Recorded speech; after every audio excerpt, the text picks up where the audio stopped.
Thank you so much to Emphasy TV for giving me this opportunity to come and speak about Arba Publications with you. My name is Joyce Njuguna. I'm from Arba Publications. I'm an associate editor with over 15 years experience and trained in communication at the undergraduate and the master's level. I want to speak about some of our products and services.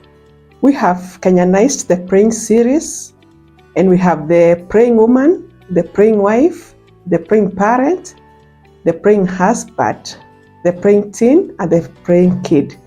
I want to say about the last two books, the praying teen and the praying kid.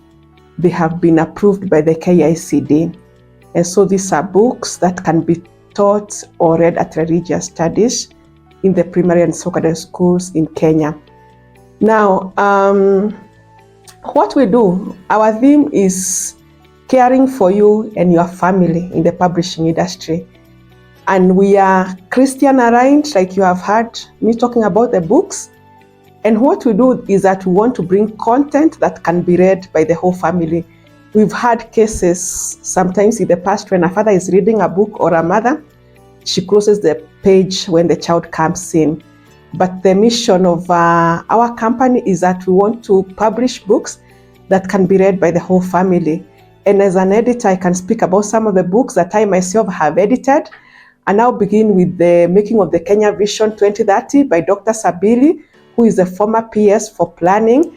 I have also edited a book by Dr. Sabiri, which is informalization of the education sector in Kenya. We also have a book on wealth creation by the late Dr. Marago. I want to speak a little about this book because it was like Dr. Marago's goodbye message to Kenyans. And this book speaks about wealth creation and it answers a few questions on the Christian line. Should a Christian be wealthy? Oh yes, and why not? God has called us to be in the mountain of business, and it is in order for Christians to be wealthy. Let me also say, as a special tribute to Dr. Marago, that Dr. Marago was a born-again Christian, and when this book, during his funeral service, this book was largely used by the preacher of the sermon to speak about his life and the legacy that he has left. So one thing I would say that when we write our books, we leave a lasting legacy. When we speak, it is temporary and people can forget. But when we write, our words are forever imprinted on people's hearts. And this is what the likes of Dr. Marago did to us as Kenyans. So this book speaks on the steps that you can use to create wealth and several other avenues. Other books that I've edited include The Merchant's Pearl by Luke Kinoti, and also the options that you have for investing in this country. We may say that times are hard, but I'm a firm believer in that tough times do not last, but tough people do. So we are in a season that we shall pass through, and it's only wise that we leave our legacy to our children, and this can be done through writing. I'll also give another example of a book that I have edited. This is From the Pulpit to the Heart. This is a book by the former moderator of the Presbyterian Church of East Africa, the Reverend Dr. George Wajao. This is a book that outlines Dr. Wajao's sermons from the 1970s. And as you can look at me, you can for sure tell that I was not around in the 1970s. But I've been able to connect what was happening in the 1970s and have learned that God's word is timeless, because as I read through those sermons, some of which were written on pieces of paper, and we had to put them into the computer and into a book. This is a rich legacy that he has also given to the Kenyans. So I want to encourage as many of us as Kenyans to write. Let us tell our stories to the world. It is only us who can tell our stories. And from the African culture, we come from a culture that is very focused. And so it's important for us to give our stories. Okay, so who do we target? Anyone with a story. Like I've just said a few minutes ago, that we are Africans and only us can tell our stories. We have books ranging from the children. I mentioned earlier the praying kid. So we have books that cater for the whole family. We have the praying woman. You may say I'm not married, but we have the praying woman, which can be read by ladies who are married and those who are not. We have the praying wife, the praying husband, and also the parent that can be read by both the husband and the wife. So we target everyone with a story. And this is what happens when you come to us with a story. First of all, we look at your manuscript and do something that is called a manuscript assessment. When we do a manuscript assessment, we are able to see the gaps that your manuscript have. Some manuscripts come to us and we think that they are not publishable because they have so many gaps. But like I have said, everyone has potential. So when we look at your manuscript, we're able to advise, we're able to spot the gaps, we're able to say, you need to do more research here, you need to bring in more photos. And then when we are doing the manuscript assessment, we also go to the market. I personally visit the textbook center and see if there are books that are already selling that have the same title. Some books or some manuscripts like Leadership, which is a new area in Kenya, don't have very many authors from Kenya. So we advise if you published this book, then it will do well in the market. And these are the likely customers that you're going to get.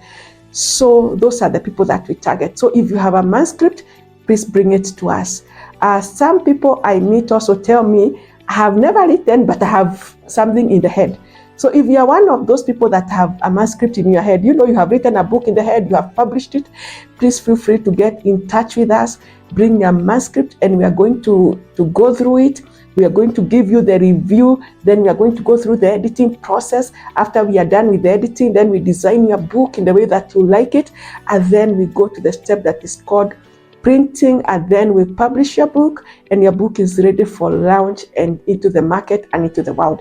I want to give another success story.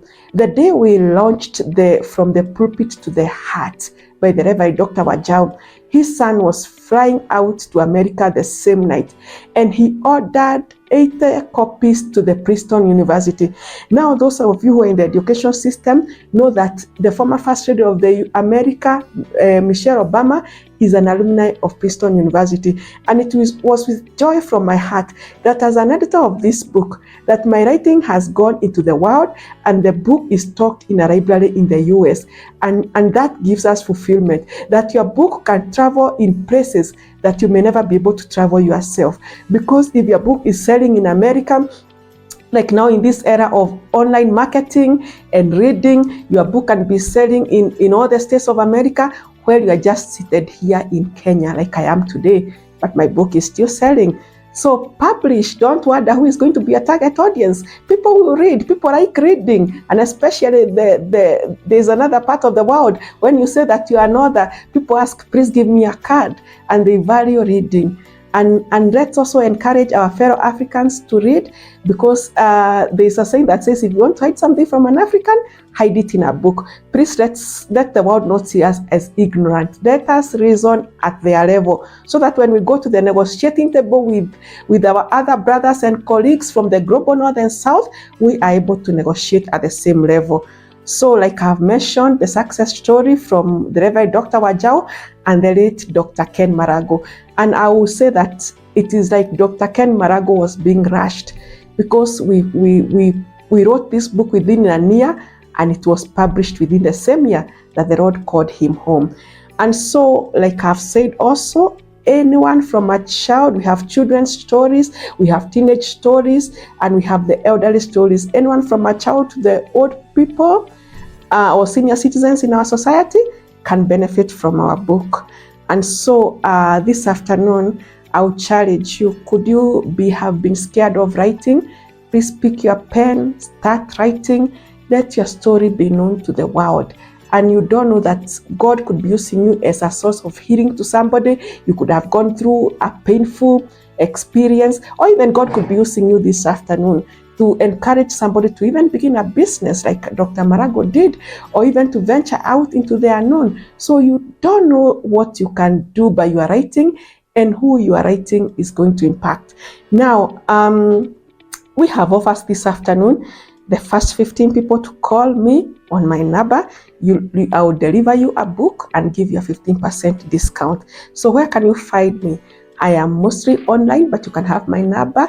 It is 0720-829905, and I have a Facebook page, AMB Joyce Njuguna. I call myself an ambassador because I believe that I'm an ambassador of Christ through this publishing industry. And also you can also be able to get us online through our website, which is www.arbapublications.co.ke, not ku. If I say ku, will be another thing altogether. So thank you so much for your time. Thank you, Emphasis TV. Looking forward to hearing your call for a book, for a story. God bless you. God bless Kenya.